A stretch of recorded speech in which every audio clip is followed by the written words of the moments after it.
जय हिंद मित्रों, आप सभी को घटना चक्र के इस डिजिटल प्लेटफॉर्म पर आप सभी का स्वागत है। मैं अनस मिर्जा आज आप सभी के सामने उपस्थित हुआ हूं। घटना चक्र समसामयिक घटना चक्र की जीएस पॉइंटर की जो किताब है, इसमें जो भी पॉलिटी से रिलेटेड महत्वपूर्ण टॉपिक्स के माध्यम से बिंदुओं पर चर्चा की गई है। एक एक टॉपिक से बहुत सारे बिंदु इसमें लिखे गए हैं, उन्हीं बिंदुओं पर मैं आपसे चर्चा करने आज आप सभी के सामने उपस्थित हुआ हूं। सारे टॉपिक्स को बांटकर एक एक जितने भी महत्वपूर्ण बिंदु हर टॉपिक से बन सकते हैं, उन सारे बिंदुओं पर चर्चा की गई है। मैं उनमें से कुछ महत्वपूर्ण बिंदुओं को निकालकर आप सभी के सामने पेश करने वाला हूं व्याख्यात्मक हल के साथ।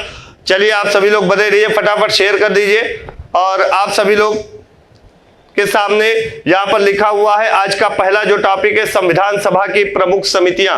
आज संविधान सभा की प्रमुख समितियों के बारे में जितनी भी बिंदुएं दी गई हैं इस किताब में, उन बिंदुओं पर हम व्याख्यात्मक परिचर्चा करेंगे।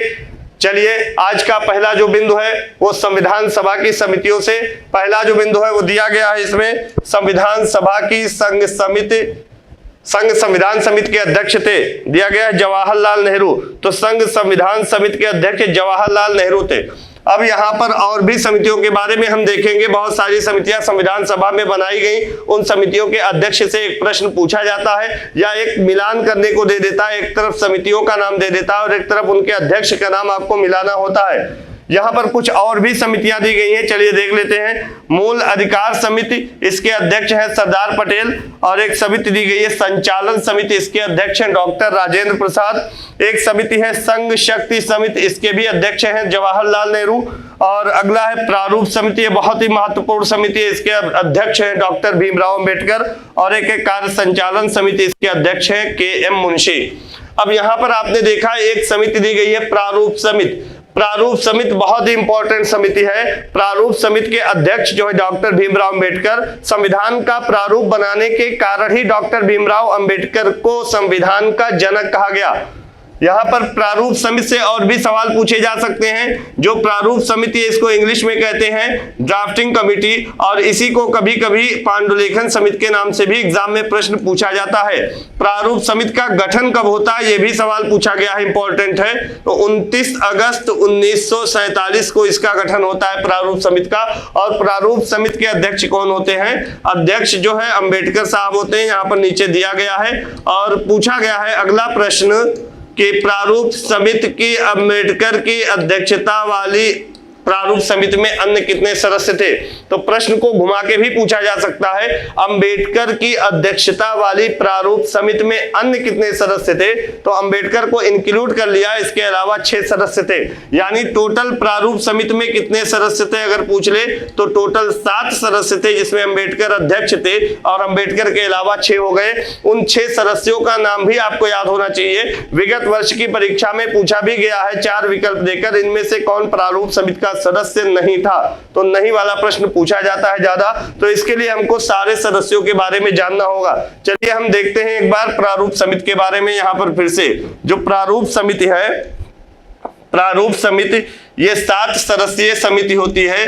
कितनी सदस्यीय? 7 सदस्यीय। इसका गठन कब होता है? अभी मैंने आपको बताया। इसका जो गठन होता है वो होता है 29 अगस्त 1947। 29 अगस्त को प्रारूप समिति का गठन होता है 1947 को। और इसमें होते हैं 7 सदस्य, आराम से पढ़िएगा। 7 सदस्य होते हैं और इसकी अध्यक्षता कौन करता है?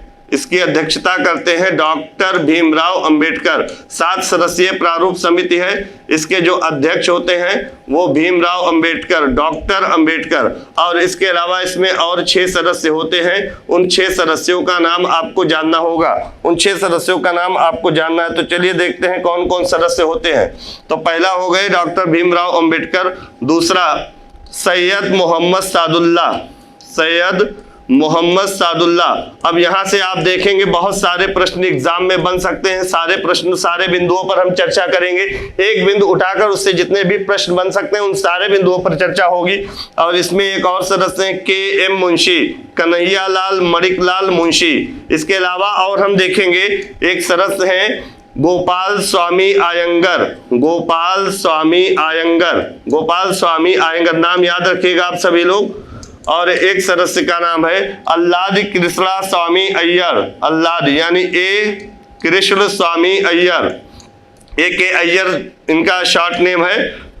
और इसके बाद अगर हम देखें तो एक सदस्य हैं डीपी खेतान, क्या नाम है इनका, डीपी, आप लोग मोबाइल में डीपी लगाते हो उसी से याद कर लीजिएगा, डीपी खेतान। और 7वां सदस्य एक और सदस्य है बीएल मित्र, क्या है, बीएल मित्र। ये 7 सदस्यीय प्रारूप समिति होती है। पूछा जाता है प्रश्न की निम्नलिखित में से कौन एक प्रारूप समिति का सदस्य नहीं था, तो इन 7 से अलावा जो भी आएगा। और एग्जाम में जब पूछा जाता है ये प्रश्न तो पंडित जवाहरलाल नेहरू का नाम दिया होता है जो कि प्रारूप समिति के सदस्य नहीं होते हैं। अब यहां से अगला प्रश्न क्या बन सकता है कि प्रारूप समिति से एकमात्र कांग्रेसी सदस्य कौन थे, तो ये जो के.एम. मुंशी थे, के.एम. मुंशी ये प्रारूप समिति से एकमात्र कांग्रेसी सदस्य थे। के.एम. मुंशी तो थे, वो एकमात्र कांग्रेसी सदस्य थे। तो अगला प्रश्न ये भी पूछा जा सकता है। और पूछा जा सकता है मुस्लिम लीग से कौन सदस्य थे, तो जो सैयद मोहम्मद सादुल्ला हैं ये मुस्लिम लीग से थे। कहां से थे, मुस्लिम लीग से थे। इसके बाद ये जो डीपी खेतान थे प्रारूप समिति के सदस्य, बाद में इनकी मृत्यु हो गई थी तो इनके स्थान पर टी कृष्णाचारी आए थे। कौन आया था, टी कृष्णाचारी आए थे। और यहाँ पर चौथे ये जो बीएल मित्र मैंने लिखा है ये अस्वस्थ रहते थे तो इनके भी स्थान पर एक नए सदस्य आ गए थे, एन माधव राव। तो यहाँ पर इन दोनों का नाम भी आपको ध्यान देना है। इतने प्रश्न पूछे जा सकते हैं। और संविधान का जो प्रारूप समिति था इसकी अध्यक्षता डॉक्टर भीमराव अम्बेडकर ने की थी, इसीलिए डॉक्टर भीमराव अम्बेडकर को भारतीय संविधान का जनक कहा जाता है। अब यहाँ से एक प्रश्न और भी पूछ सकता है कि प्रारूप समिति के अध्यक्ष प्रारूप बनाया किसने था, तो अम्बेडकर की अध्यक्षता वाली एक 7 सदस्यीय समितियों ने बनाया था। लेकिन अगर पूछ ले प्रारूप लिखा किसने था, तो प्रारूप जो है वो लिखने का कार्य अगर पूछ ले एग्जाम में आपसे किसने किया था, तो लिखने का कार्य किया था संविधान सभा के जो संवैधानिक सलाहकार थे doctor BN. Rao, doctor BN. Rao. संविधान सभा में सबसे ज्यादा जो शिक्षित व्यक्ति थे वो डॉक्टर भीमराव अंबेडकर थे और उसके बाद सेकंड नंबर पर डॉक्टर बी.एन. राव थे, वी वेणुगोपाल, बी.एन. राव। ध्यान दीजिएगा। तो ये आपसे प्रश्न पूछा जा सकता है। इतने प्रश्न आपसे प्रारूप समिति से बन सकते हैं। लिखने का कार्य बी.एन. राव ने किया और यहां पर अगर पूछा जाए अध्यक्षता किसने की, तो डॉक्टर भीमराव अंबेडकर ने किया था। चलिए अब यहां फिर से आता हूं मैं। संघ संविधान समिति या संघ शक्ति समिति, अगर बात संघ की आ जाए तो संघ लग जाए, इसका मतलब पंडित जवाहरलाल नेहरू हो जाएगा। और यहां पर अगर पूछ रहे संविधान सभा समिति, जो समितियां दी गई हैं इसमें से जैसे मूल अधिकार समिति पूछा गया है तो मूल अधिकार समिति के सामने आपका सरदार पटेल है। और एक समिति और है जिसके अध्यक्ष सरदार पटेल थे, वो मैं यहां पर लिख देता हूं, अल्पसंख्यक समिति। अगर अल्पसंख्यक समिति से प्रश्न आए तो इसके भी अध्यक्ष कौन थे, सरदार पटेल थे। और मूल अधिकार समिति पूछे तो उसके भी अध्यक्ष कौन थे, सरदार पटेल थे। एक समिति और यहां पर मैं बता दे रहा हूं अध्यक्ष, आगे आएगा आपका प्रश्न झंडा समिति। अगर बात की जाए झंडा समिति की तो झंडा समिति के अध्यक्ष कौन थे, डॉक्टर राजेंद्र प्रसाद, डॉक्टर राजेंद्र प्रसाद।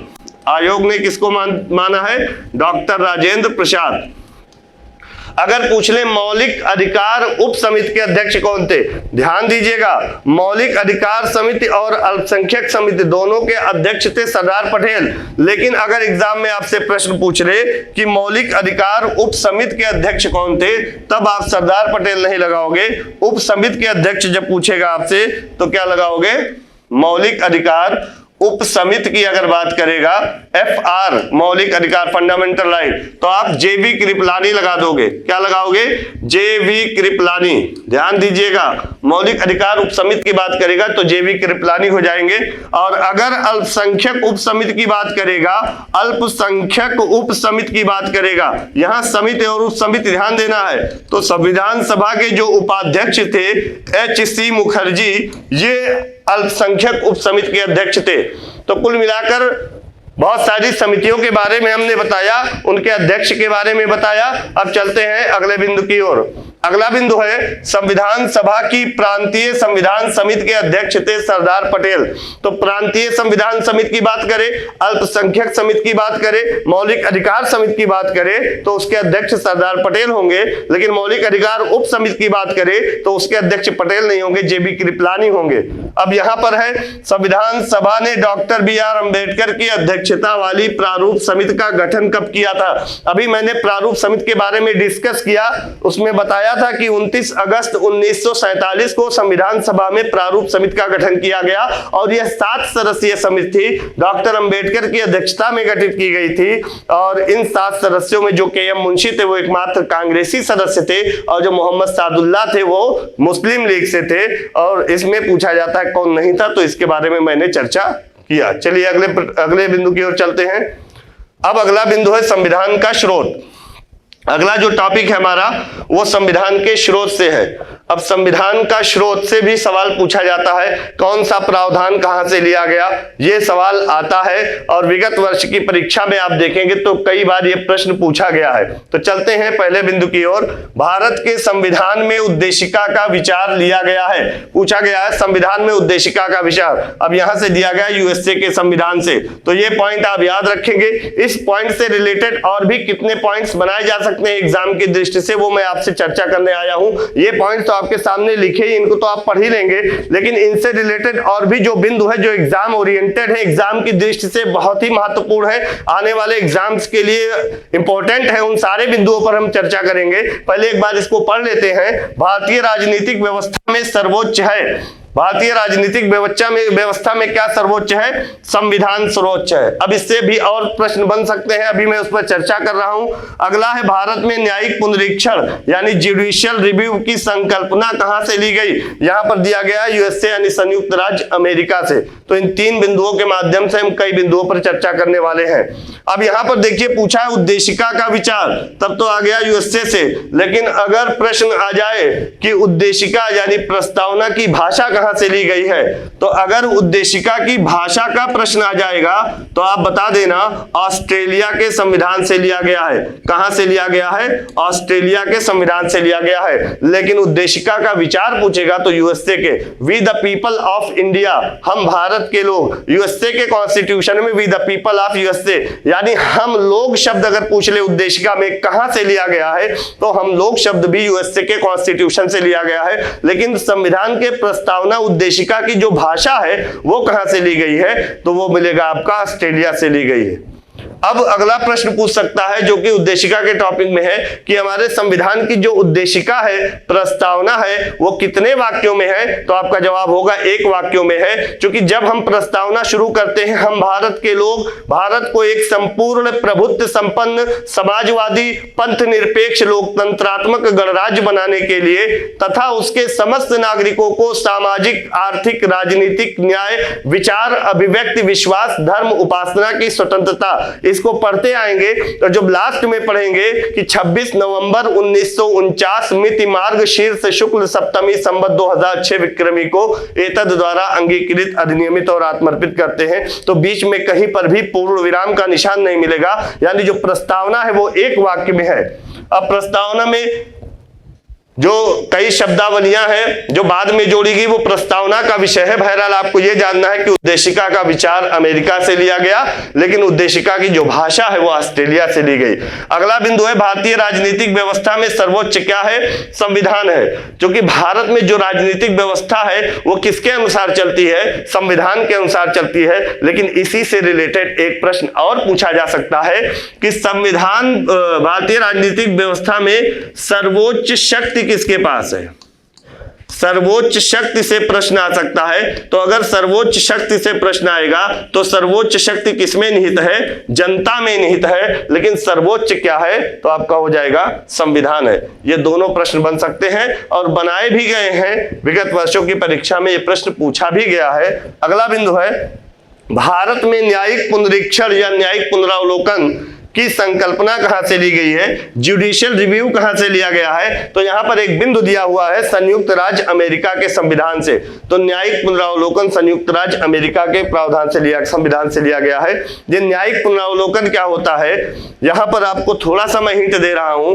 जैसे राज्य कोई भी कानून बनाता है, विधायिका कोई भी कानून बनाती है, या कार्यपालिका कोई कानून लागू करती है, और यदि ऐसा कानून संविधान में दिए गए प्रावधानों के अनुरूप ना हो तो न्यायपालिका ऐसे कानूनों की समीक्षा करके, रिव्यू करके उसे बदल सकती है, समाप्त कर सकती है। न्यायपालिका की यह शक्ति न्यायिक पुनरावलोकन की शक्ति कहलाती है, जो कि अमेरिका के संविधान से ली गई है। न्यायिक पुनरावलोकन की शक्ति न्यायपालिका को दी गई है। यहां पर हाई कोर्ट और सुप्रीम कोर्ट भारत में दोनों ही न्यायपालिका को दी गई है, लेकिन ये जो जुडिशियल रिव्यू है ये ब्रिटेन की न्यायपालिका को ये पावर नहीं दिया गया है, तो ये अमेरिका के कॉन्स्टिट्यूशन से लिया गया। भारत और अमेरिका में समानता है न्यायिक पुनरावलोकन के लेके, लेकिन ब्रिटेन की न्यायपालिका को न्यायिक पुनरावलोकन की शक्ति नहीं दी गई है। चलिए अगले बिंदु पर चलते हैं। अगला बिंदु आपके स्क्रीन के सामने है, भारत की संघात्मक व्यवस्था संबंधित है। पूछा गया है संघात्मक व्यवस्था संबंधित है, कहां से लिया गया है? ये कनाडा से लिया गया है। कहां से? संघात्मक शासन की अगर बात करें भारत में कहां से लिया गया है तो वो कनाडा के संविधान से होगा। अब ये संघात्मक व्यवस्था है क्या, इसके बारे में भी थोड़ा आपको जानना होगा। संघात्मक शासन है भारत में। अमेरिका की अगर बात की जाए तो अमेरिका में पूर्ण रूप से संघात्मक शासन है, लेकिन भारत में बहुत सारे विद्वानों ने अर्ध संघात्मक भारत को कहा है। बहुत सारे लोगों ने कहा है कि उसकी शरीर तो एकात्मक है लेकिन आत्मा जो है वो संघात्मक है। संघात्मक का कॉन्सेप्ट ये है कि शक्तियों को एक जगह पर केंद्रित ना होना, शक्तियों का एक जगह पर केंद्रित ना होकर शक्तियों को केंद्र और राज्यों के मध्य बांट दिया जाना ही संघात्मक है। तो भारत के संविधान में आप देखोगे सबसे महत्वपूर्ण प्रमाण 7वीं अनुसूची। जब 7वीं अनुसूची आप देखोगे तो 7वीं अनुसूची में 3 सूचियों के माध्यम से, केंद्र सूची यानी संघ सूची, राज्य सूची और समवर्ती सूची के माध्यम से 3 जगहों पर शक्तियों को बांटा गया। 2 जगहों पर केंद्र में और राज्य के बीच। संघ सूची में ऐसे विषय दिए गए हैं जिस पर केंद्र सरकार कानून बनाती है, राज्य सूची में ऐसे विषय हैं जिस पर राज्य सरकार कानून बनाती है, समवर्ती सूची में ऐसे विषय हैं जिस पर कानून बनाने का अधिकार केंद्र सरकार को भी होता है और राज्य सरकार को भी होता है। यानी यहां पर शक्तियों को डिवाइड किया गया है। आप यही चीज जब संविधान में पढ़ेंगे तो अनुच्छेद 246 में मिलेगा आपको, केंद्र और राज्य के बीच जो विधायी संबंध होगा उसमें मिलेगा। 246 में बताया गया है, यही 7वीं अनुसूची में जो 3 सूचियां बनाकर जो शक्तियों का वितरण किया गया, यही प्रावधान। तो यहां पर भारत में जो संघात्मक व्यवस्था है कहां से लिया गया है? कनाडा से। अब अगला पॉइंट है, भारतीय संसदीय प्रणाली ब्रिटिश संसदीय प्रणाली से इस बात से भिन्न है। यहां पर मैं देखिए अभी कुछ समय पहले ही, चंद मिनट पहले ही इसका उत्तर मैं दे चुका हूं। किससे भिन्न है? भारत में न्यायिक पुनरावलोकन की शक्ति है, लेकिन ब्रिटेन में न्यायिक पुनरावलोकन की शक्ति का प्रावधान नहीं है। यानी ब्रिटेन की संसद जो भी कानून बनाती है उस कानून को ब्रिटेन की न्यायपालिका बदल नहीं सकती, उसे समाप्त नहीं करती, उसका रिव्यू नहीं कर सकती। लेकिन भारत के संविधान में संसद या राज्य विधानमंडल के द्वारा बनाए गए कानूनों को न्यायपालिका उसके जुडिशियल रिव्यू करके, न्यायिक पुनरावलोकन करके ऐसे कानूनों को अवैध घोषित कर सकती है। तो ये दोनों के बीच, ब्रिटेन और भारत के बीच क्या है? भिन्नता वाली बात है न्यायिक पुनरावलोकन। यहीं पर एक चीज और देखिएगा, ब्रिटेन में एक प्रावधान और है कि जैसे ब्रिटेन की संसद विधायिनी सत्ता का हस्तांतरण कर सकती है, यानी ब्रिटेन की संसद विधायिका कार्यपालिका को विधायी सत्ता हस्तांतरित कर सकती है, लेकिन उस मामले में न्यायपालिका को जुडिशियल रिव्यू मिल जाता है। लेकिन अगर विधायिका चाहे तो ऐसे मामले की रिव्यू वह खुद करेगा। यानी कुल मिलाकर ब्रिटेन में अगर बात की जाए संप्रभुता की, तो ब्रिटेन में संसद संप्रभु है, संसद ही कानून बनाती है और संसद द्वारा बनाए गए कानूनों की न्यायपालिका में न्यायिक पुनरावलोकन नहीं किया जा सकता। यानी ब्रिटेन और भारत में न्यायिक पुनरावलोकन की बात की जाए तो दोनों में डिफर है। चलते हैं अगले बिंदु की ओर। अगला बिंदु आपके स्क्रीन में है, न्यायिक पुनरावलोकन की व्यवस्था भारत और यूएसए दोनों में। अभी इस प्रश्न का उत्तर मैं कुछ समय पहले दे चुका हूं। दूसरा बिंदु है, भारत के संविधान में सम्मिलित समवर्ती सूची कहां से ली गई? अब इस समवर्ती सूची के बारे में बताया कि इस सूची में ऐसे विषय रखे गए हैं जिस पर कानून बनाने का अधिकार केंद्र सरकार को भी प्राप्त होता है और राज्य सरकार को भी प्राप्त होता है। और ये जो समवर्ती सूची है ये कहां से ली गई है? ऑस्ट्रेलिया के संविधान से ली गई है। और यहाँ पर न्यायिक पुनरावलोकन भारत में अमेरिका से लिया गया है, यानी न्यायिक पुनरावलोकन की जो व्यवस्था है वो भारत और यूएसए दोनों में ही है। तो यहाँ पर दोनों बिंदुओं के बारे में मैं चर्चा अभी कर चुका हूं पिछले पॉइंट में। आपसे अगर 10-12 पॉइंट डिस्कस कर दिया जाएगा तो उस टॉपिक से रिलेटेड जितने भी अन्य पॉइंट्स बनते हैं वो सारे कवर हो जाएंगे। हमारा उद्देश्य यही है कि कुछ महत्वपूर्ण बिंदुओं को लेकर इतनी व्याख्या कर दी जाए कि जितने भी प्रश्न उस टॉपिक से बन सकते हैं आपके एग्जाम की दृष्टि से वो सारे प्रश्न आपके आसानी से हल हो जाए, कि ताकि अगर आप इस लेक्चर को सुने रहे देखे रहे तो एग्जाम हॉल में जब बैठे तो उस टॉपिक से इस लेक्चर से एक भी प्रश्न आपके एग्जाम में गलत ना हो। यहां पर देखिए सूची दी गई है, एक तरफ स्रोत दिए गए हैं, इकट्ठा पूरा स्रोत लिखा हुआ है, आपको रटने की जरूरत नहीं है, बस समझना है। पहला है मूल अधिकार। अब यहां पर देखिए स्रोत कहां से लिया गया है? अमेरिका से लिया गया, संयुक्त राज्य अमेरिका से। मूल अधिकार अमेरिका का अधिकार पत्र है। यहां पर देखिएगा शासन की संसदीय प्रणाली कहां से ली गई है? तो ग्रेट ब्रिटेन से। संसदीय शासन प्रणाली की बात करेगा तो ब्रिटेन, और संघात्मक शासन की बात करेगा तो कनाडा हो जाएगा।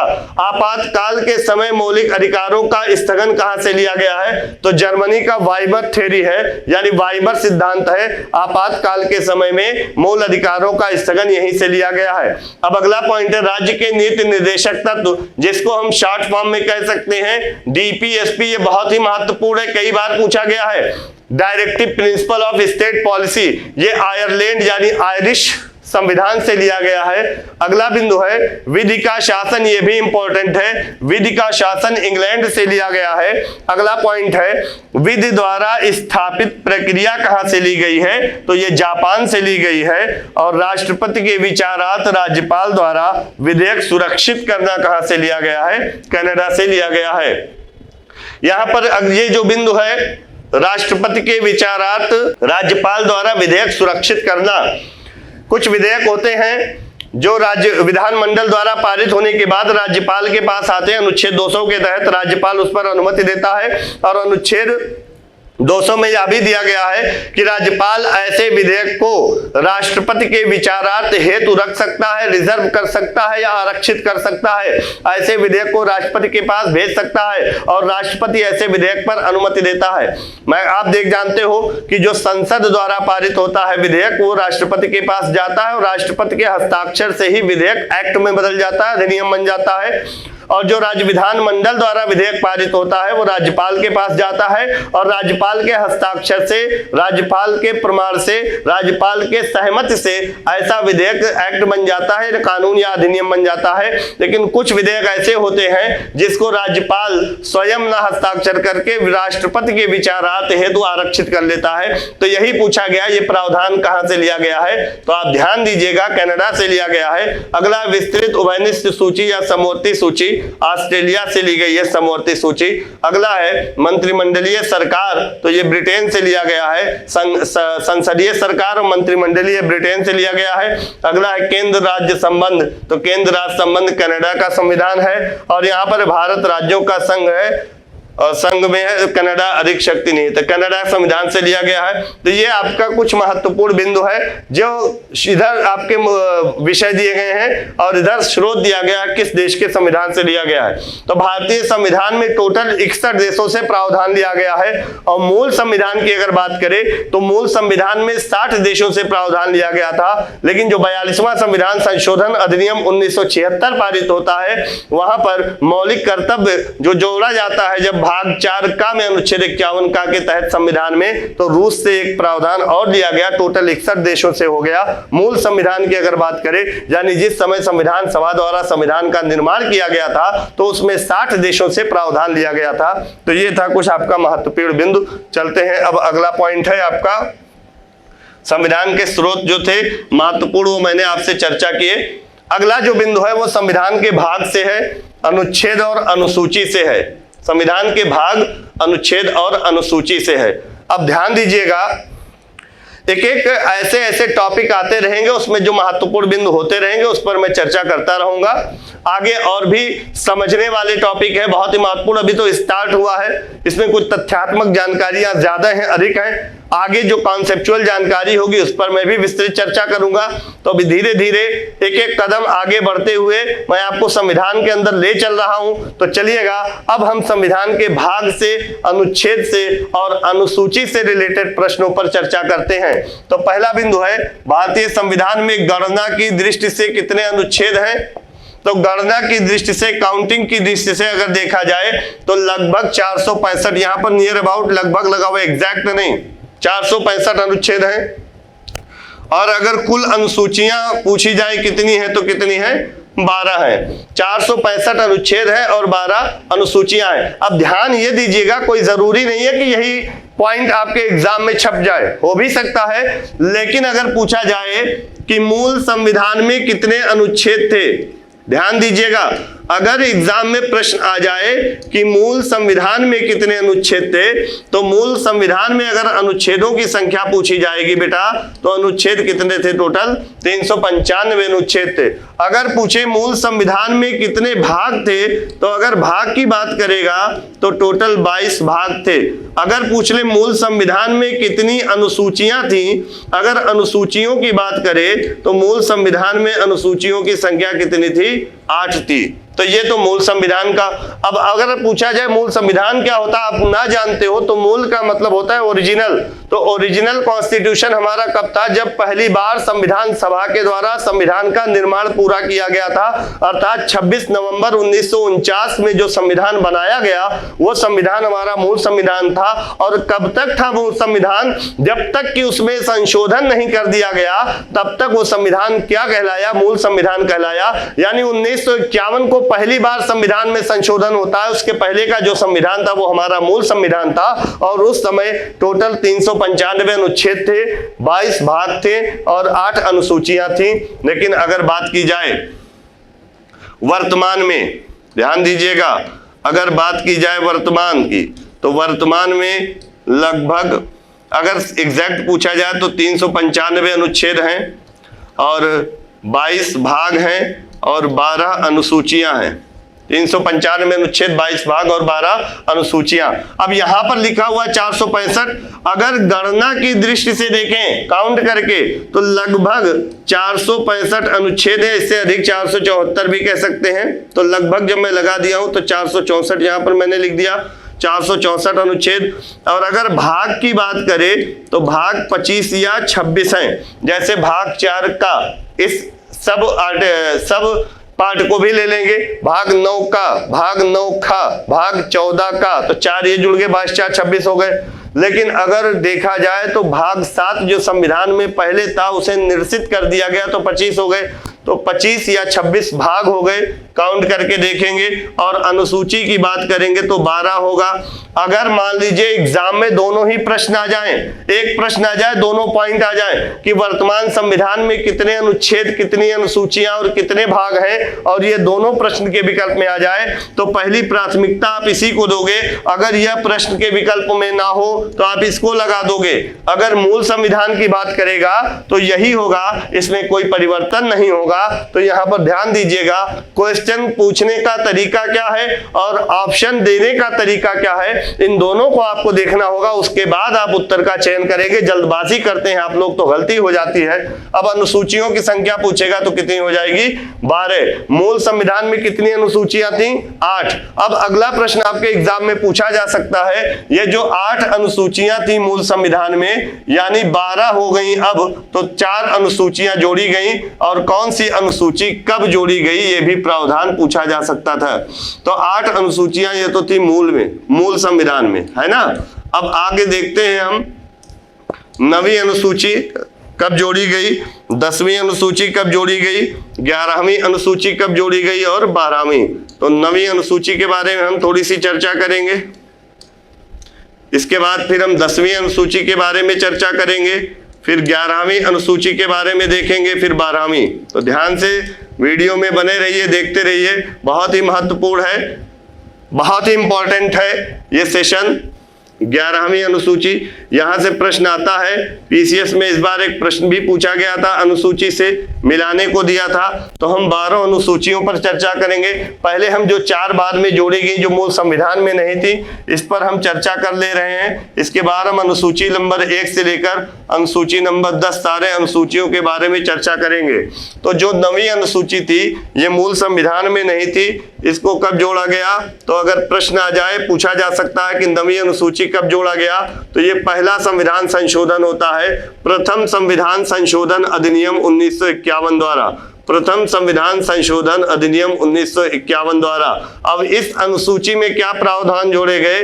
इस अनुसूची में भूमि सुधार सहित लगभग 284 अधिनियम जोड़े गए।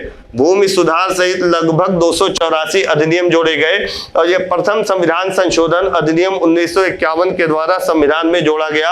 ये जो 10वीं अनुसूची है, ये जोड़ा गया 1985 में। कब जोड़ा गया? प्रश्न पूछ सकता है। 1985 में पूछ सकता है किस संविधान संशोधन के द्वारा जोड़ा गया? तो यहाँ पर आपका उत्तर होगा 52वां संविधान संशोधन। यानी 52वां संविधान संशोधन कब हुआ था? 1985 में। अगला प्रश्न आपसे पूछ सकता है कि 10वीं अनुसूची में विषय क्या है? तो इसमें दल बदल कानून है, दल बदल कानून संबंधी प्रावधान है। तो दल बदल कानून संबंधी प्रावधान 10वीं अनुसूची, भूमि सुधार संबंधी प्रावधान 9वीं अनुसूची। ये जोड़ा गया 1951 में, पहला संविधान संशोधन होता है, और ये जोड़ा गया 1985 में, 52वां संविधान संशोधन।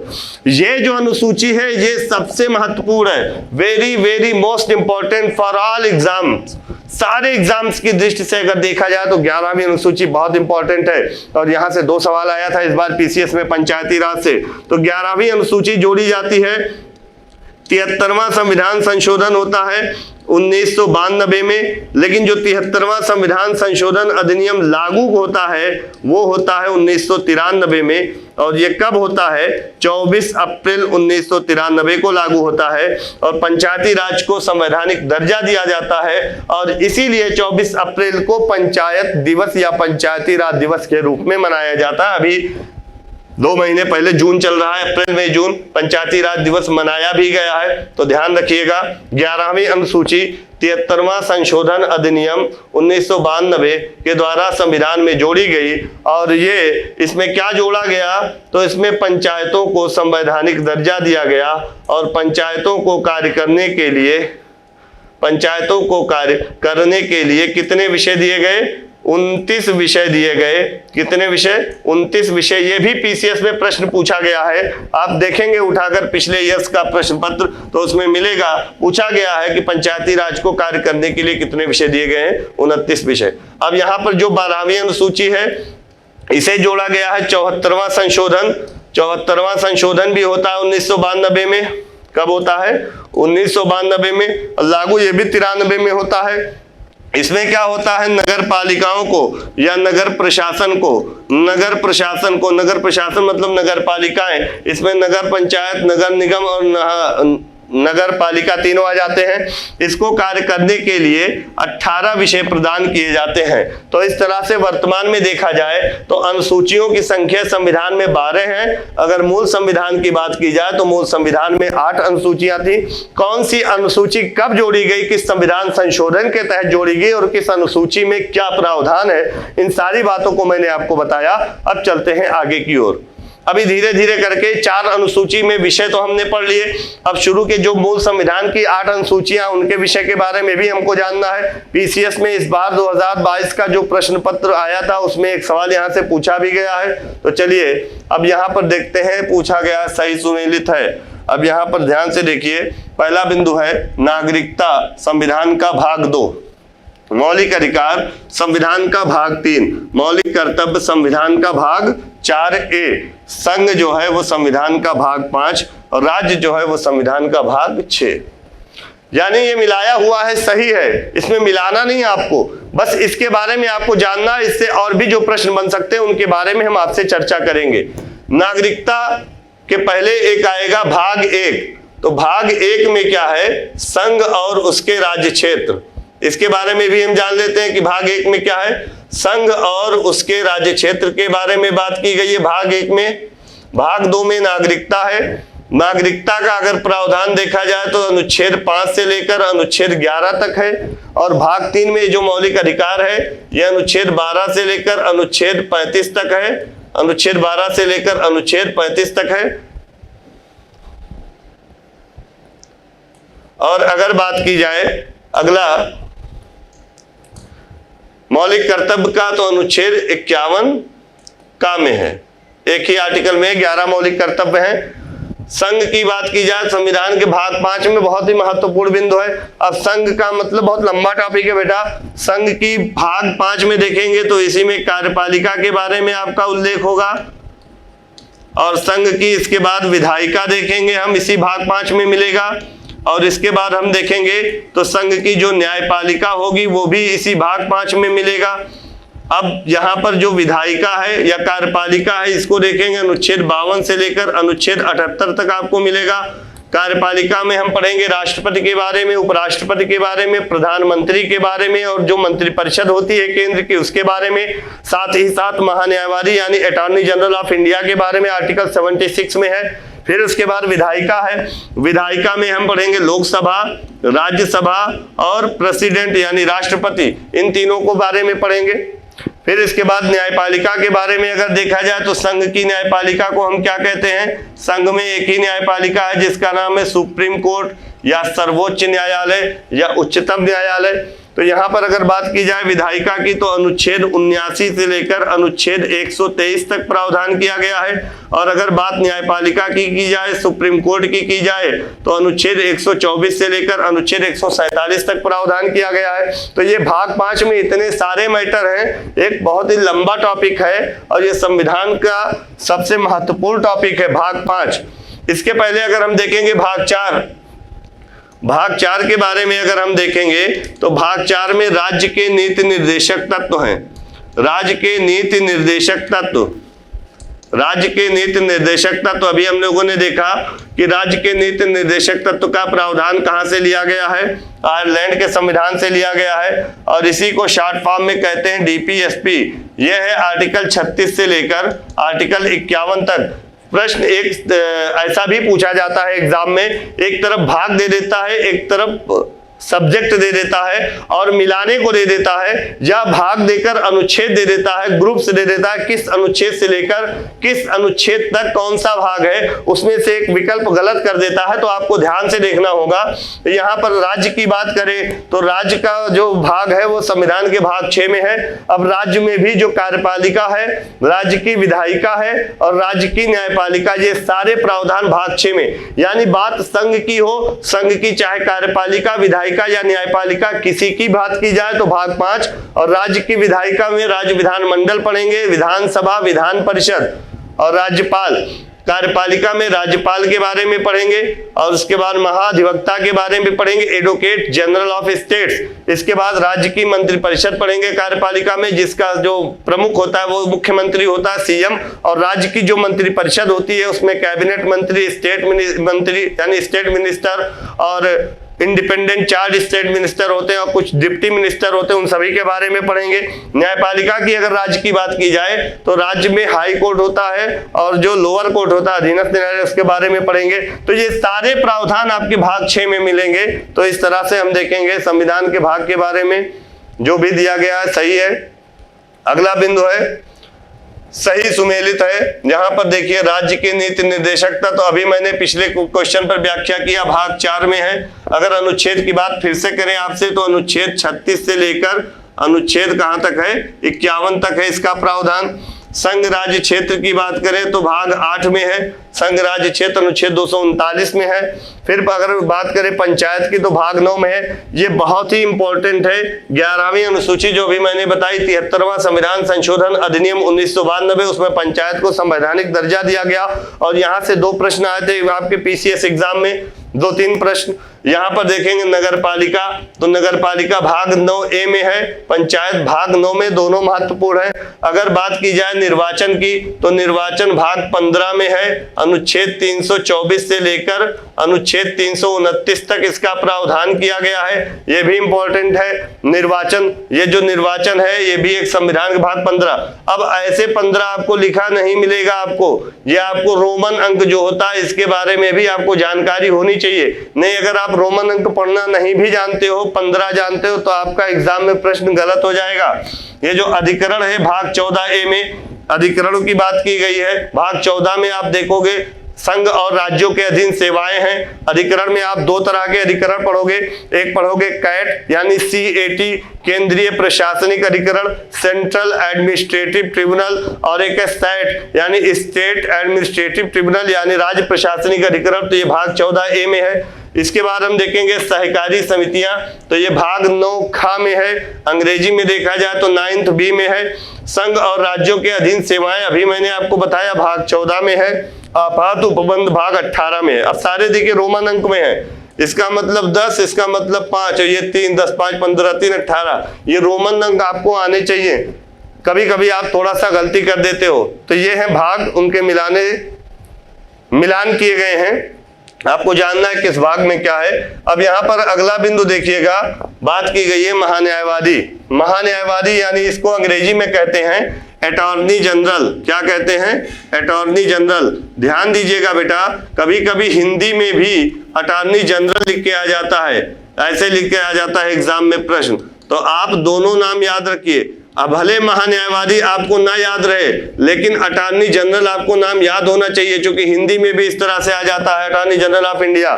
ये पूछा गया है संबंध में उपबंध है, तो संविधान के भाग 5 अनुच्छेद 76 में, बिल्कुल सही।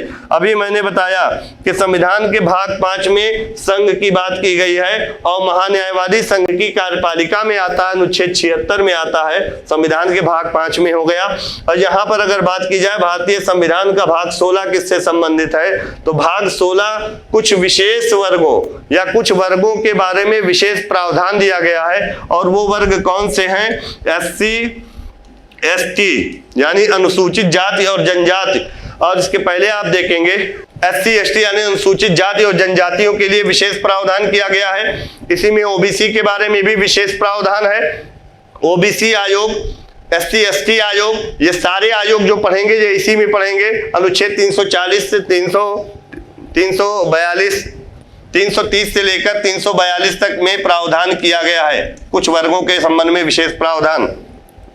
अगला है भारत के संविधान की 4थी अनुसूची विवेचित करती है राज्यसभा में स्थानों के आवंटन को। बिल्कुल, राज्यसभा में जो सीटों का बंटवारा किया गया है ये राज्य में किया गया है। हर राज्य में अलग अलग सीटें दी गई हैं, और ये जो सीटों का बंटवारा किया गया है ये अकॉर्डिंग टू पॉपुलेशन यानी जनसंख्या के आधार पर है। अर्थात जिस राज्य की जनसंख्या अधिक होगी उस राज्य में राज्यसभा की सीटें अधिक होंगी, और जिस राज्य में राज्यसभा की सीटें कम होंगी इसका मतलब वहां की जनसंख्या कम है। तो ये भाग 5 में है राज्यसभा।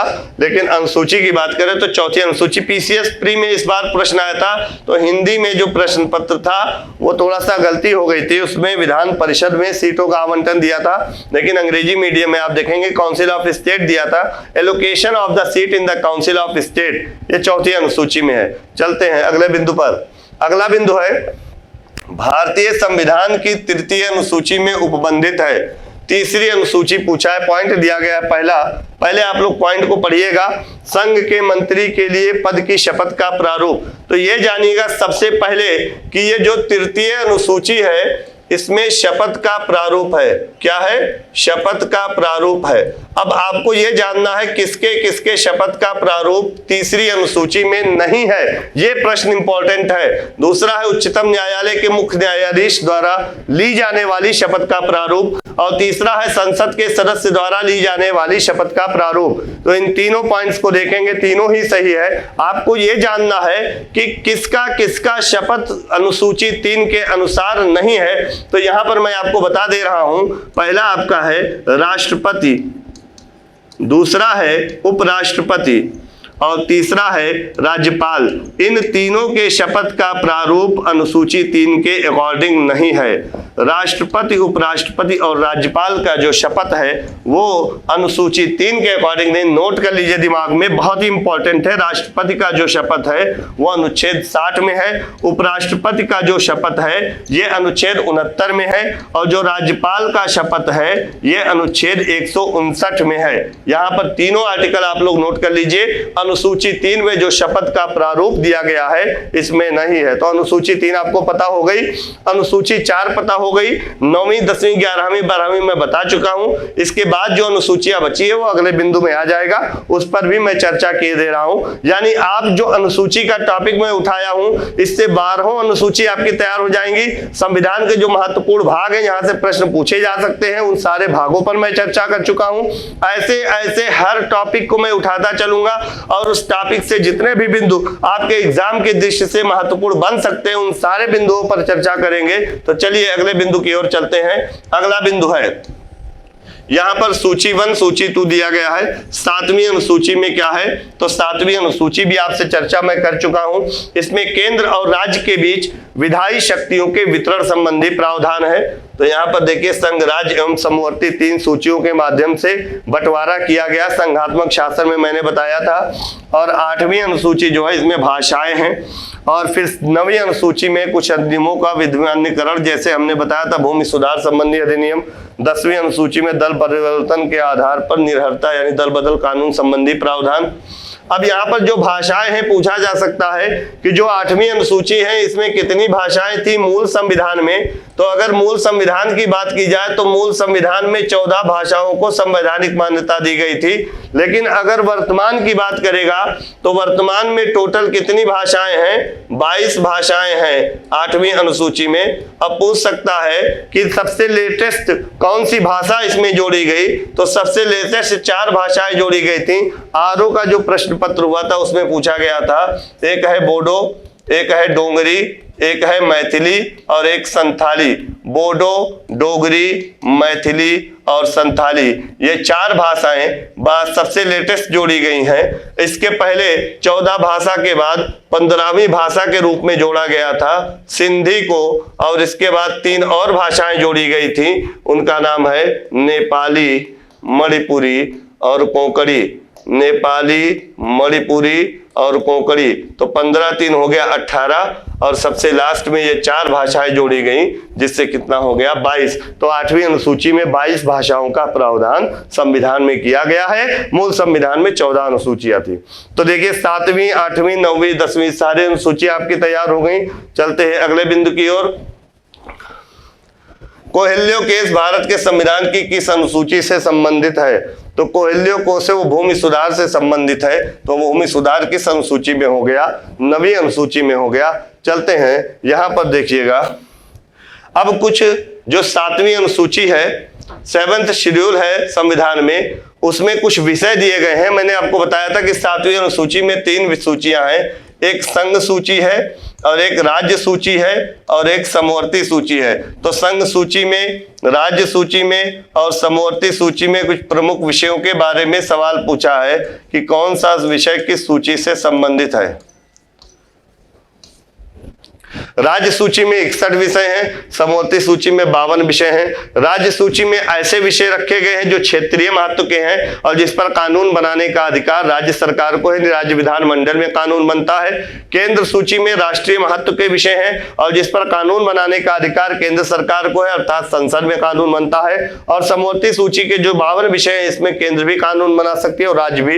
यदि दोनों के कानूनों के बीच कोई टकराव की स्थिति होगी तो केंद्र वाला कानून प्रभावी होगा। ये सारी बातें आप जानते हो। तो पहला विषय इसमें दिया गया है सार्वजनिक स्वास्थ्य एवं स्वच्छता। तो ये किस सूची का विषय है, राज्य सूची का, इंपॉर्टेंट है।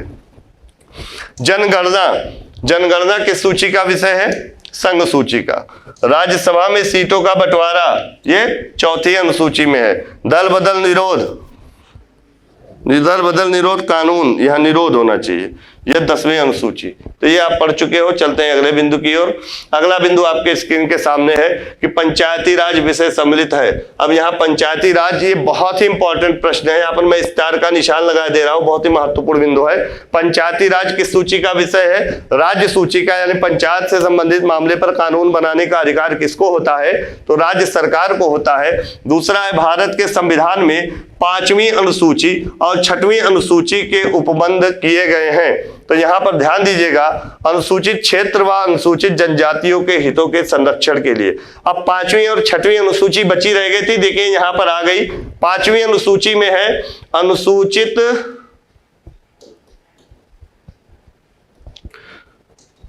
क्षेत्र, अनुसूचित क्षेत्र और जनजातियों, अनुसूचित जनजातियों यानी एसटी हम लिख देते हैं। एससी का मतलब अनुसूचित जाति और एसटी का मतलब अनुसूचित जनजाति, इसका मतलब शेड्यूल्ड ट्राइब्स, और एससी का मतलब शेड्यूल्ड कास्ट। तो अनुसूचित जनजातियों के संरक्षण के बारे में प्रावधान है। अब 6वीं अनुसूची की बात की जाए तो यहां पर एक चीज ध्यान दीजिएगा, बात अगर 6वीं अनुसूची की करेगा तो इसमें 4 राज्य को स्पेशलाइज्ड कर दिया गया है। इन 4 राज्यों में है असम, मेघालय, त्रिपुरा और मिजोरम। असम, मेघालय, त्रिपुरा और मिजोरम, इन 4 राज्यों के जो जनजातीय एरिया हैं उनके प्रशासन और नियंत्रण के बारे में प्रावधान है। इन 4 के अलावा जो भी अनुसूचित जाति या जनजाति क्षेत्र हैं इनके बारे में अगर प्रशासन की बात करेगा तो अनुसूची 5 हो जाएगा, और इन 4 राज्यों में से किसी एक का नाम ले लेगा तो अनुसूची 6 हो जाएगा। ये आपको ध्यान देना होगा। पंचायतों को संवैधानिक दर्जा दिया गया, अभी मैंने बताया किस अनुसूची में है। अनुसूची है 11वीं, और वो अनुच्छेद कौन सा है? 243 है। अगर भाग पूछे कौन सा है तो भाग 9 में है, भाग 9 में है। चलते हैं अगले बिंदु की ओर। अगला बिंदु है, भारतीय संविधान में अखिल भारतीय सेवाओं का प्रावधान किया गया है। अखिल भारतीय सेवाओं का मतलब all India services, all India services. तो संविधान के भाग 14 में आप देखोगे संघ और राज्यों के अधीन सेवाओं में, तो अनुच्छेद 312 में अखिल भारतीय सेवाओं का प्रावधान किया गया है, बहुत इंपॉर्टेंट है। और वर्तमान में अगर देखा जाए तो 3 अखिल भारतीय सेवाएं हैं, एक IAS, एक IPS और एक IFS है। IAS को कहते हैं इंडियन एडमिनिस्ट्रेटिव सर्विस। क्या कहते हैं? Indian administrative service, Indian administrative service. और अगर बात की जाए, इसका मतलब हिंदी में भारतीय प्रशासनिक सेवा, और भारतीय पुलिस सेवा को कहते हैं IPS, भारतीय पुलिस सेवा, इंडियन पुलिस सर्विस। और भारतीय वन सेवा को कहते हैं IFS, इंडियन फॉरेस्ट सर्विस। तो ये 3 अखिल भारतीय सेवाओं का प्रावधान संविधान के भाग 14 में अनुच्छेद 312 में है। ये जो मूल संविधान की अगर बात करें, इसमें देखिए प्रश्न कई आयाम है, कई तरह से पूछा जा सकता है। मूल संविधान में अगर बात करें कितनी अखिल भारतीय सेवाओं का प्रावधान था, तो 2 ही अखिल भारतीय सेवाओं का प्रावधान था, एक IAS और एक IPS। लेकिन वर्तमान में एक नई सेवा IFS के रूप में जोड़ दी गई। कब जोड़ा गया? ये 1966 में। तो 3 अखिल भारतीय सेवाओं का प्रावधान हो गया। जब हम अखिल भारतीय सेवा का टॉपिक पढ़ेंगे तो वहां पर विस्तृत चर्चा करेंगे कि कैसे नई अखिल भारतीय सेवा का गठन किया जाता है, कौन इसकी अगुवाई करता है, किस प्रकार से नई अखिल भारतीय सेवा का गठन संबंधी प्रावधान संविधान में दिया गया है, किस अनुच्छेद के माध्यम में से दिया गया है। तो ये सारी चर्चा जो होगी विस्तृत, वो जब हम अखिल भारतीय सेवा पढ़ेंगे भाग 14 वहां पर चलेंगे। अभी मेरा ये जो टॉपिक है ये केवल भाग, अनुच्छेद और अनुसूची से रिलेटेड है। यहाँ पर देखिएगा अंतरराज्यीय परिषद की बात कर रहा है। अंतरराज्यीय परिषद अनुच्छेद 263 में है, और यहाँ प्रशासनिक न्यायाधिकरण की बात कर रहा है तो अनुच्छेद 323 का में है। अब थोड़ा सा तो चर्चा बनता ही है जब यहाँ पर अंतरराज्यीय परिषद की बात आ गई। अंतरराज्यीय परिषद अनुच्छेद 263 में है। पूछा जाता है अंतरराज्यीय परिषद कैसी संस्था है, तो अनुच्छेद 263 में होने के नाते संविधान में इसका उल्लेख है, इसलिए एक ऐसी संस्था हो गई, संवैधानिक संस्था हो गई। पूछा गया है प्रश्न। और संवैधानिक संस्था होने के साथ साथ परामर्शदात्री संस्था भी है। अब अगला प्रश्न पूछ सकता है कि अंतरराज्यीय परिषद का गठन क्यों किया गया, या इसका गठन कौन करता है? तो इसका गठन राष्ट्रपति द्वारा किया जाता है। और अंतरराज्यीय परिषद जो होता है इसका अध्यक्ष कौन होता है, प्रश्न पूछा जा सकता है। तो यहां पर मैं नोट करके विस्तृत जानकारी दे रहा हूं उसके बारे में। अंतरराज्यीय परिषद, अंतरराज्यीय परिषद इसको कहते हैं इंटर स्टेट काउंसिल। क्या कहते हैं? अनुच्छेद 263 में है inter state council, inter state council. ये एक संवैधानिक संस्था है। कैसी संस्था है? संवैधानिक। और संवैधानिक संस्था के साथ साथ अगर इसमें प्रश्न पूछा जाए कि अंतरराज्यीय परिषद का गठन क्यों किया गया या अंतरराज्यीय परिषद का गठन कौन करता है, तो आप बता सकते हो राष्ट्रपति द्वारा इसका गठन किया जाता है। अब अगला प्रश्न पूछ सकता है कि अंतरराज्यीय परिषद का अध्यक्ष कौन होता है, तो इसका जो अध्यक्ष होता है, यहां से कई प्रश्न आपके एग्जाम की दृष्टि से बन सकते हैं। पदेन अध्यक्ष, पदेन अध्यक्ष होता है प्रधानमंत्री यानी प्राइम मिनिस्टर। पदेन का मतलब होता है, यह पदेन पद है, जो भी भारत का प्रधानमंत्री होगा वही अंतरराज्यीय परिषद का अध्यक्ष होगा, पहले से ही फिक्स हो जाता है।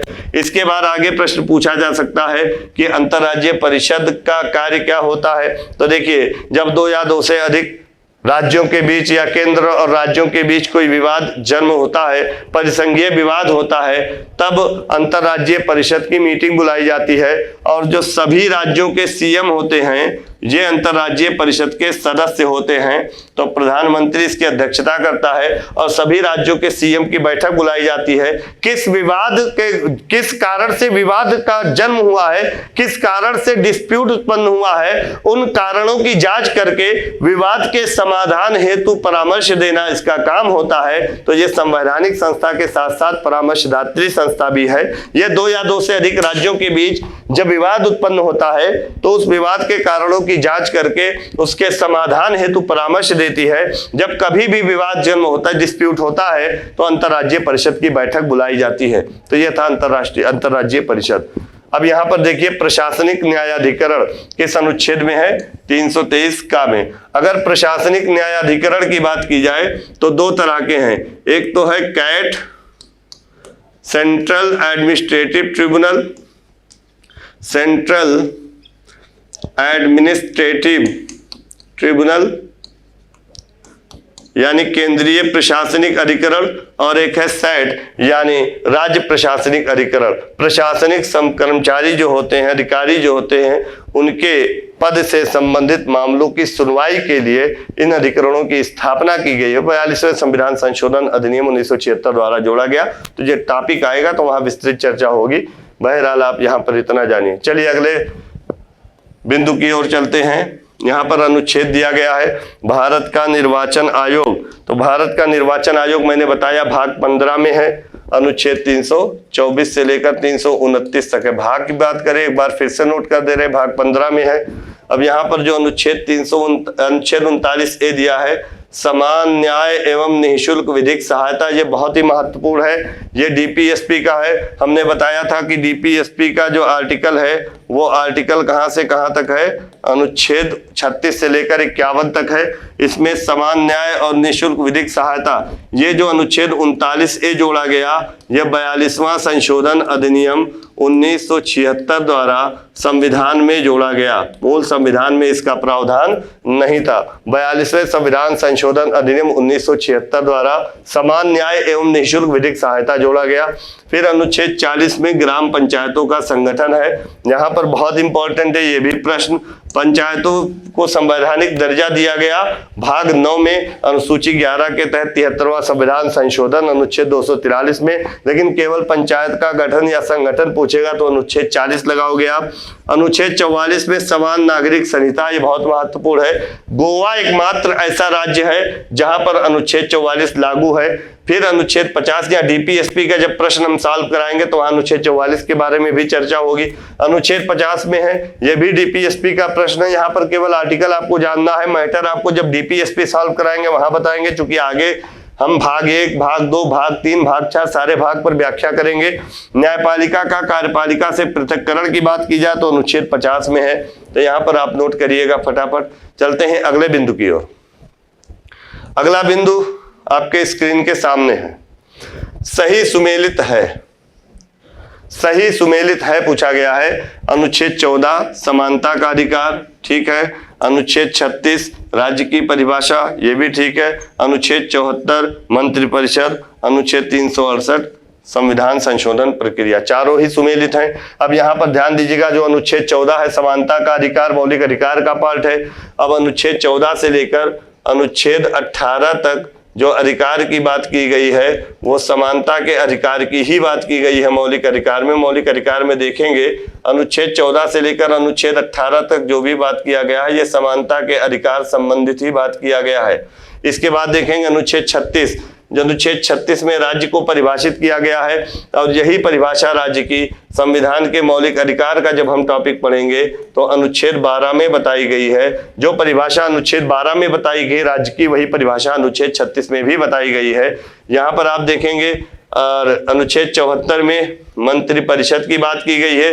यह जो मंत्रिपरिषद है ये केंद्रीय मंत्रिपरिषद है, राज्य की मंत्रिपरिषद नहीं मिलेगा आपको अनुच्छेद 74 में। अनुच्छेद 163 में मिलेगा, तो केंद्रीय मंत्रिपरिषद मिलेगा आपको अनुच्छेद 74 में। और केंद्रीय मंत्रिपरिषद में देखेंगे आप तो अध्यक्ष जो होता है केंद्रीय मंत्रिपरिषद का वो प्रधानमंत्री होता है, और इसमें कैबिनेट मंत्री आते हैं, राज्य मंत्री आते हैं, कैबिनेट मंत्री, राज्य मंत्री और राज्य मंत्री स्वतंत्र प्रभार और उप मंत्री, ये सारे मंत्री आते हैं केंद्र में। वो तो मंत्रिपरिषद की बात की गई है जो वो अनुच्छेद 74 में की गई है। और ये मंत्रिपरिषद कैसी है, कैबिनेट केंद्र की मंत्रिपरिषद है, इसमें ये आते हैं। अब एक राज्य मंत्री जो होता है वो स्वतंत्र प्रभार होता है। क्या होता है?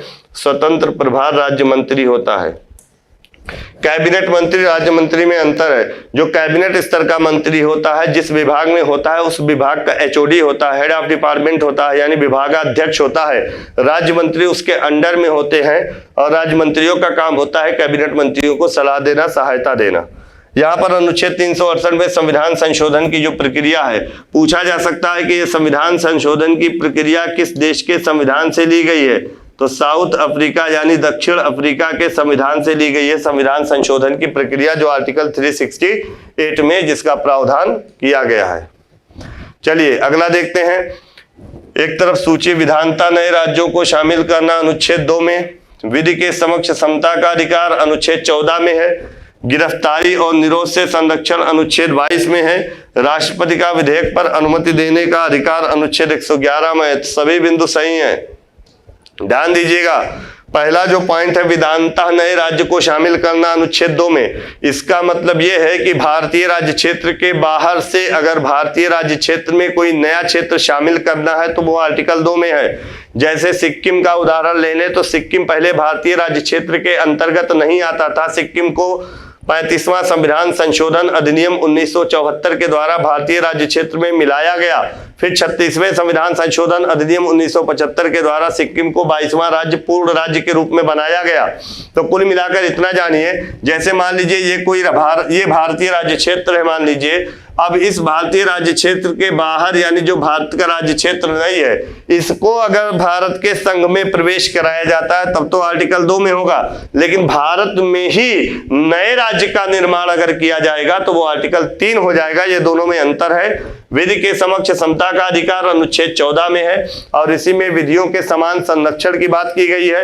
यह विधि के समक्ष समता का अधिकार जो दिया गया है ये ब्रिटेन की शब्दावली है, और जो विधियों के समान संरक्षण की बात की जाएगी वो अमेरिकी शब्दावली है। जब हम फंडामेंटल राइट्स अर्थात मौलिक अधिकार पर चर्चा करेंगे तो डिटेल में इस पर चर्चा होगी। फिलहाल आप अनुच्छेद को जानिए। गिरफ्तारी और निरोध से संरक्षण की जो बात है वो अनुच्छेद 22 में है। यहाँ पर अनुच्छेद 22 जब आप मौलिक अधिकार पढ़ोगे तो इसमें दिया गया गिरफ्तारी और निरोध से संरक्षण, यानी जब पुलिस आपको गिरफ्तार करने आएगी तो पुलिस को गिरफ्तारी का कारण बताना होगा और 24 घंटे के भीतर आपको निकट के मजिस्ट्रेट के सामने पेश किया जाएगा।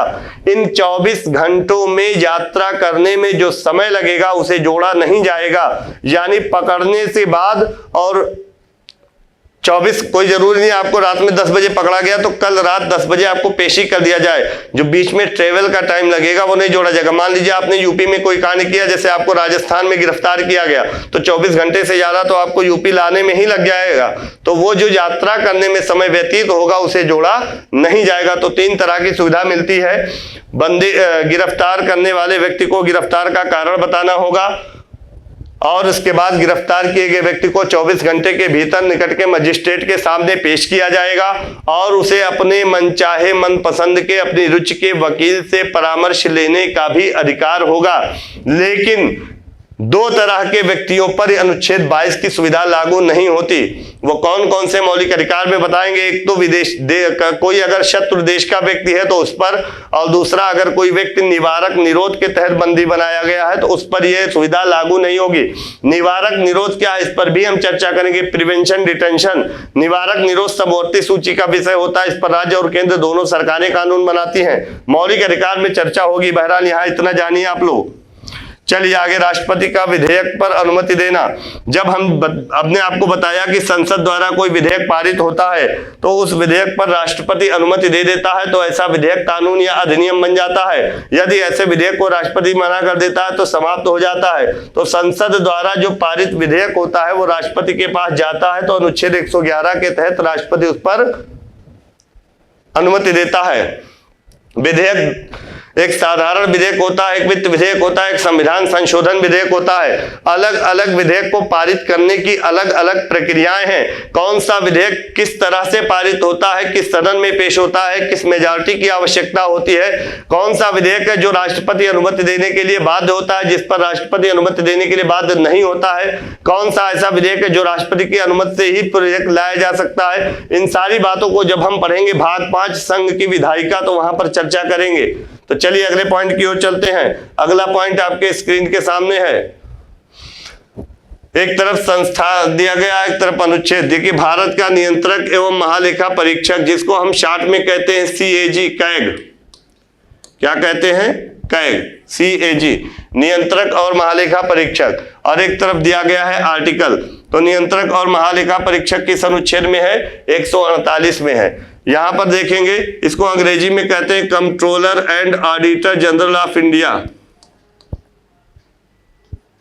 Controller and auditor general of India. Controller and auditor general of India, Bharat का नियंत्रक और महालेखा परीक्षक, अनुच्छेद 148। संघ लोक सेवा आयोग, अनुच्छेद 315 भाग 14 में है। और नियंत्रक महालेखा परीक्षक केंद्र में होता है तो किस भाग में हो जाएगा? भाग 5 में। और यहां पर हमने बताया था अनुच्छेद 79 से लेकर अनुच्छेद 123 तक विधायिका, 124 से 147 तक न्यायपालिका है। उसके बाद नियंत्रक और महालेखा परीक्षक की बात होगी तो केंद्र में होता है, इसलिए भाग 5 में होगा। आपात स्थिति की घोषणा, यहाँ पर अनुच्छेद 352 में राष्ट्रीय आपात की घोषणा है। राष्ट्रीय आपात की उद्घोषणा राष्ट्रपति करता है। 3 कारण हो सकते हैं, एक युद्ध, एक बाह्य आक्रमण, एक सशस्त्र विद्रोह। अखिल भारतीय सेवाएं अभी मैंने बताया था, अनुच्छेद 312। संविधान संशोधन, अनुच्छेद 368, ये भी बता चुका हूं। अंतरराज्यीय परिषद भी बता चुके हैं अभी, 263। तो ये सारे ऐसे इंपॉर्टेंट आर्टिकल्स हैं जिसको घटना चक्र की पॉइंटर, GS पॉइंटर की जो पुस्तक है उसमें नोट किया गया है। और उसी पुस्तक के कुछ महत्वपूर्ण बिंदुओं को लेकर हम आपसे व्याख्या प्रस्तुत कर रहे हैं कि ताकि सारे बिंदुओं को कवर अप हो जाए और एग्जाम की दृष्टि से आपके जो भी क्वेश्चन बन सकते हैं उन सारे प्रश्नों पर आपकी पकड़ मजबूत हो जाए। चलिए अगला देखते हैं। अनुच्छेद 215। अनुच्छेद 215 उच्च न्यायालयों का अभिलेख न्यायालय होना। अभिलेख न्यायालय का मतलब क्या होता है?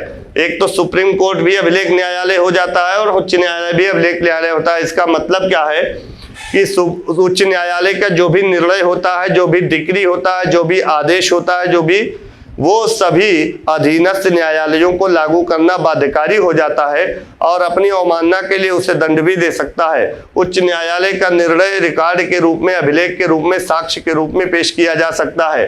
यहाँ पर दूसरा बिंदु अनुच्छेद 222, किसी न्यायाधीश का एक उच्च न्यायालय से दूसरे उच्च न्यायालय में स्थानांतरण। हाई कोर्ट के न्यायाधीश का एक उच्च न्यायालय से दूसरे उच्च न्यायालय में स्थानांतरण किया जाता है किस अनुच्छेद के तहत? 222 के तहत। तीसरा है 226 में विशेष ऋण जारी करने की उच्च न्यायालय की शक्ति। जब मौलिक अधिकारों का उल्लंघन होता है तो उच्च न्यायालय अनुच्छेद 226 के तहत रिट जारी करता है और यही अनुच्छेद 32 के तहत सर्वोच्च न्यायालय को अधिकार दिया गया है रिट जारी करने का। तीसरा अगला पॉइंट देखेंगे 227 में सभी न्यायालयों के अधीक्षण की उच्च न्यायालय की शक्ति। उच्च न्यायालय जो होता है वो अधीनस्थ न्यायालयों पर अधीक्षण करता है। सारी जो कार्यवाहियां होती हैं अधीनस्थ न्यायालयों की वो उच्च न्यायालय की देखरेख में होती हैं। इसीलिए उच्च न्यायालय को अधीनस्थ न्यायालयों पर प्रशासनिक और अधीक्षण की अधिकारिता प्राप्त होती है। तो ये बिंदु आप देखिए इंपॉर्टेंट हैं। चलते हैं अगले बिंदु की ओर। यहाँ पर ध्यान दीजिएगा, अनुच्छेद 75(1) दिया है, ध्यान से पढ़िए आप सभी लोग। उसके सामने दिया गया है केंद्रीय मंत्रियों की नियुक्ति। बिल्कुल सही, केंद्र में मंत्रिपरिषद की जो बात है वो 74 में है और जो मंत्रियों की नियुक्ति है वो 75 में है। तो प्रधानमंत्री और जितने अन्य मंत्री होते हैं उन सभी मंत्रियों को कौन नियुक्त करता है? राष्ट्रपति नियुक्त करता है। इसके बाद अनुच्छेद 76 में भारत का महान्यायवादी अटॉर्नी जनरल ऑफ इंडिया, इसके बारे में भी चर्चा मैं कर चुका हूं। अनुच्छेद 131 में है सर्वोच्च न्यायालय का क्षेत्राधिकार। सर्वोच्च न्यायालय का क्षेत्राधिकार तो है ही है, साथ ही आप एक बिंदु और यहां पर डाल दो तो और बढ़िया हो जाएगा, आरंभिक क्षेत्राधिकार। कौन सा? आरंभिक क्षेत्राधिकार। आरंभिक क्षेत्राधिकार का मतलब होता है कि जैसे सर्वोच्च न्यायालय की बात हो रही है तो ऐसे मामले जो केवल और केवल सुप्रीम कोर्ट यानी सर्वोच्च न्यायालय में ही दायर किए जाएं, ऐसे मामले सर्वोच्च न्यायालय के आरंभिक क्षेत्राधिकार में आते हैं। वो अनुच्छेद 131 में है। कार्य करने का अधिकार 41 में है। चलिए, राज्य के बारे में बात कही जा रही है, अनुच्छेद 41 में है। कार्य करने के लिए सही और मानवीय स्थितियां अनुच्छेद 42 में है। 42 में क्या प्रावधान किया गया है? राज्य काम की मानवोचित दशा उपलब्ध कराएगा, यानी मानव के लिए जो उचित दशा है उसी दशा में काम लेगा। इसी में प्रसूति सहायता हो जाएगी। यहाँ पर देखिए, शैशव पूर्व देखभाल और 6 वर्ष की कम आयु के बच्चों के लिए शिक्षा की व्यवस्था अनुच्छेद 45 का, यहाँ पर का लिख दिया जाए तो एग्जैक्ट हो जाएगा। पहले अनुच्छेद 45 में था, यहां से इस बार पीसीएस में प्रश्न भी पूछा गया था। अनुच्छेद 45 में था 14 वर्ष तक के बालकों को राज्य निःशुल्क और अनिवार्य शिक्षा उपलब्ध कराएगा। बाद में अनुच्छेद 45 में 86वें संविधान संशोधन के द्वारा 86वां संविधान संशोधन होता है 2002 में। एक अनुच्छेद मौलिक अधिकार में जोड़ दिया जाता है शिक्षा का अधिकार अनुच्छेद 21 का में, और इसमें प्रावधान किया जाता है प्रत्येक 6 से 14 वर्ष तक के बालकों को निःशुल्क अनिवार्य शिक्षा का अधिकार मौलिक अधिकार है। और इस भाग में अनुच्छेद 45 में एक नया आर्टिकल जोड़ दिया जाता है 45 का, और इसमें प्रावधान किया जाता है 6 वर्ष से कम आयु के बच्चों की शिक्षा और स्वास्थ्य के उनके पोषण स्तर की देखभाल करेगा राज्य। जैसे आंगनबाड़ी कार्यक्रम के माध्यम से ऐसा प्रावधान किया भी जा रहा है। तो ये सारे बहुत ही महत्वपूर्ण हैं।